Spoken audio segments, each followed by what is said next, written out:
Saya setuju 100% dengan sampaikan Ketua bahwa DPR salah tugas pokoknya adalah pengawasan. Jadi saya nyatakan kementerian saya terbuka 100% untuk satuan 3 bisa dilihat dan bisa dilihat oleh Komisi 5. Kemudian saya juga setuju semua rapat-rapat terbuka. Kemudian saya juga setuju tadi kalau boleh saya pernah jadi anggota DPR 15 tahun, dukungan dari komisi anggota DPR itu saya tahu sangat penting. Jadi makin tahu susahnya jadi menteri, makin bagus buat saya. Ya gitu, makin ngerti apa persoalan yang kami hadapi, makin bagus. Jadi nggak ada alasan buat kami tidak terbuka. Justru saya sangat senang kalau teman-teman Komisi 5 mengerti apa yang kami hadapi. Kita mulai Ketua ya. Ini yang kami akan kerjakan. Program 3 juta rumah, gotong royong membangun rumah untuk rakyat. Ini Presiden kita Pak Prabowo, hanya satu yang foto, tidak akan pernah Ketua temukan foto saya atau foto wamen saya. Karena kita garis komandonya jelas, kita diangkat oleh Presiden. Dan kemudian dalam fokus menata ini saya rasa tadi Ibu Yasti sudah tahu, saya setuju kita rapat efektif. Saya anggap ini sudah tahu semua ya, jadi kita lewatin aja ya Ketua. Boleh ya? Oke. Lanjut, untuk ini Ketua, keterbukaan yang Ketua maksud, kemarin sore saya kumpulkan 300 stakeholder daripada Kementerian Kebaikan Menteri PU. Ya, jadi kami undang semua asosiasi, kami undang mantan-mantan menteri, kami undang semua developer, kontraktor, supplier, konsultan dari yang kecil sampai yang paling besar. Untuk apa? Untuk keterbukaan dan komunikasi. Jadi kemarin kami presentasikan ini Ketua, ini harusnya sudah ditandatangani oleh Presiden, tapi atas kebaikan Presiden saya minta waktu di Magelang mohon ditunda dulu. Jadi saya sudah bicara dengan Presiden, bicara dengan Menseknek, dan bicara dengan Menpan RB. Karena struktur yang diajukan itu bukan pada saat kami menjadi menteri. Dan belum saatnya dengan target-target besar dan mimpi-mimpi besar dari Bapak Presiden. Di sini kami terus terang membuat struktur yang progresif, revolusioner. Untuk menjawab nomor satu saya lihat digitalisasi, kami mau digitalisasi semua. Untuk pengadaan barang dan jasa, digitalisasi semua. Kemudian kami juga, poin-poin aja Ketua, kami membuat singkat, jadi ini Direktur Jenderal nanti adalah ada desa, kota, jadi jelas nanti Dirjen di desa ini tugasnya 2 juta rumah, dia bagaimana caranya, dia pasukannya jelas sudah dari sini. Jadi nggak usah terlalu banyak lagi lintas Dirjen. Jadi efektif dia bicara di situ.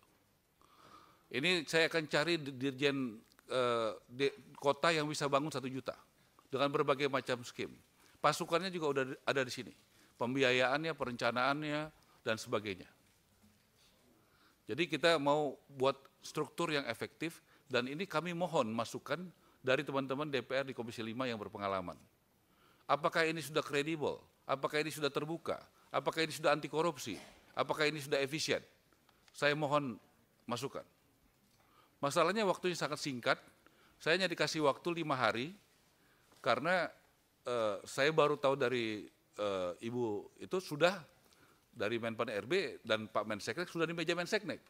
Atas kebaikannya kami tunda dulu Pak. Dan saya menghormati sekali kalau boleh ada rapat khusus, saya mohon ini dibuka dan diberikan masukan oleh teman-teman. Saya sangat sekali menginginkan supaya kita terbuka benar, bahkan strukturnya pun saya buka. Ini bukan ini ya, baru usulan. Jadi hari ini bukan acara sosialisasi nih Pak Ketua, ini acara kami, ini loh usulan kami, tolong kritisi struktur ini. Kalau ada yang kurang, ada yang saran, saya pengen sekali ini disampaikan. Dengan semangatnya, misalnya ada bagian kemarin tuh, gini Ketua, nanti saya masuklah ke anggaran ya. Anggaran itu anggaran kami kecil tapi tidak membuat kami kalah. Kami yakin dengan konsep gotong royong dari founding father kita bisa selesaikan masalah ini. Nanti saya kasih data-datanya betapa anggaran makin kurang, tapi target makin tinggi. Itu hanya bisa dijawab dengan transparansi, anti korupsi, dan juga gotong royong. Nggak ada lagi yang bisa menjawab itu. Nggak ada lagi yang bisa menjawab itu. Anggaran 2024 dan 2005 turun, targetnya meningkat banyak, nggak ada lagi jawabannya kalau tidak itu. Ini tahun 2024. 2004 targetnya 145.000. Saya mendapat data dari Dirjen Perumahan, baru tercapai 34.000 per hari ini. Anggarannya 14 triliun. Bayangkan, ini kita tahun ini, itu targetnya hanya 145.000. Per hari ini, baru tercapai 34.000. Saya mohon sebagai fungsi pengawasan DPR, kritisi saya, betul nggak data ini? Bapak-bapak, ibu-ibu kan banyak yang sudah berpengalaman, betul nggak data ini?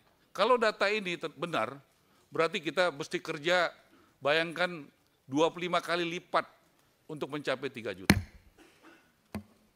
Ini datanya ya. Kemudian lanjut yang 2025. Anggaran kami dari 14 jadi 5 triliun. Mesti bangun 3 juta rumah.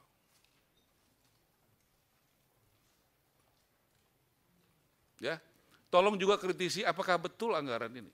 Karena mungkin sebagian Bapak Ibu yang membuat anggaran ini bersama kementerian yang sebelum saya. Apakah anggaran ini layak untuk membangun 3 juta rumah? Kan kita mau terbuka ya, dari awal kita terbuka sejelas-jelasnya. Nah, lanjut. Ada lagi? Udah cukup ya. Dan saya mau sampaikan itu supaya tadi Pak Ketua bagus sekali, frekuensi kita sama untuk melihat situasinya. Jangan kita tidak melihat frekuensi yang berbeda, melihat situasi yang berbeda. Ya, jadi kalau kita melihat situasinya sama, kita tahu posisi kita hari ini di mana, kita tahu mau ke depan bagaimana, kita tahu kita punya peluru seperti apa untuk membangun itu. Dan kita cari solusinya. Ketua, saya izinkan, saya mohon izin untuk menyampaikan apa pikiran kami sebagai menteri. Keterbukaan itu betul-betul di briefing sama Pak Presiden, bahwa negara yang maju pemberantasan korupsinya adalah Denmark, karena keterbukaan publik, bahkan dari proses perencanaan, dari proses anggaran, tidak ada yang ditutupi. Sehingga kontrolnya bukan hanya internal audit seperti Irjen, BPK, BPKP, tapi publik mengontrol. Bukan hanya DPR, tapi juga kekuatan publik. Kita bisa sepakat gitu, Ketua? Oke ya, kita ketok ya, Ketua ya. Gitu. Paling enggak untuk kementerian kami. Gitu ya. Kedua, SOTK ini yang akan jadi mesinnya saya, Pak Ketua. Bahkan saya ingin mendapat masukan, di tengah keterbatasan saya paham tentang birokrasi saya. Tolong kasih masukan, saya akan bentuk tim seleksi yang melibatkan Pak Fahri sudah siapkan dari UI dan sebagainya. Saya mohon masukan, yang bisa menjalankan tugas berat ini siapa? Karena Ketua mungkin sudah 15 tahun di sini, sudah tahu orang-orang yang terbaik. Orang-orang yang bersih, yang jujur, yang mau kerja keras. Saya baru di sini, saya 15 tahun di Komisi Keuangan. Kalau di Komisi Keuangan, saya cukup tahu siapa yang baik dan bagus di kementerian yang menjadi mitra kerja saya. Saya baru seminggu jadi menteri, seminggu. Jadi tolong juga bantu saya dari awal. Jangan ragu-ragu, Ketua. Ya, saya mau libatkan dari awal, bahkan kami akan punya 4 dirjen. Saya sudah minta sekjennya dari Departemen Keuangan, irjennya dari Jaksa Agung. Membuat sistem anti korupsi bagaimana. Silakan, mau terbuka, whistleblower, dan semua rapat kami terbuka, Ketua, pakai YouTube, di kementerian kami tidak ada rapat tertutup. YouTube-nya sudah ada, bisa diakses. Jadi itu kami mulai, dan kami mohon dukungannya dari teman-teman Komisi 5 untuk keterbukaan ini. Saya juga tahu, pernah jadi anggota DPR 15 tahun. Ada aspirasi dari daerah. Saya ingin sekali diberikan kesempatan juga mendampingi teman-teman pada saat reses selama 5 tahun saya di sini. Kenapa? Kalau teman-teman juga boleh undang saya, teman-teman tahu bagaimana anggaran kita, bagaimana kebutuhan di lapangan. Jadi saya nggak terlalu capek lagi mesti ngejelasin. Kenapa mesti begini, kenapa mesti begitu.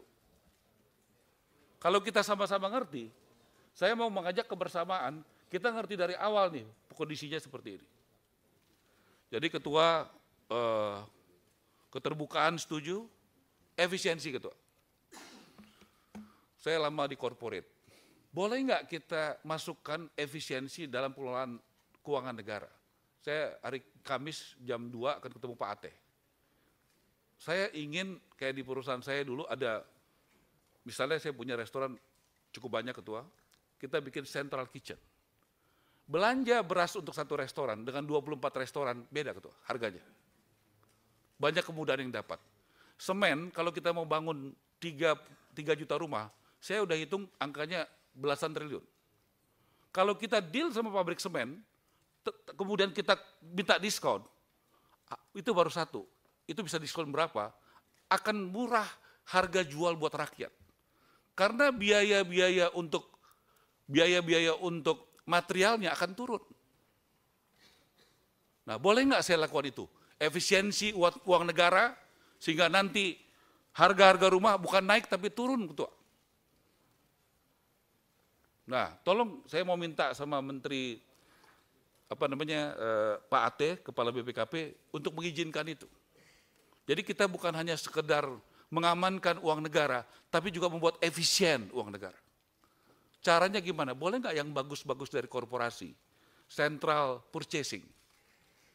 Ada ratusan bahan material properti untuk rumah, ketua. Ketua pasti tahu dan teman-teman. Kalau itu kita bisa bikin satu, itu akan terjadi penghematan yang luar biasa. Boleh nggak diizinkan oleh anggota DPR saya melakukan penghematan?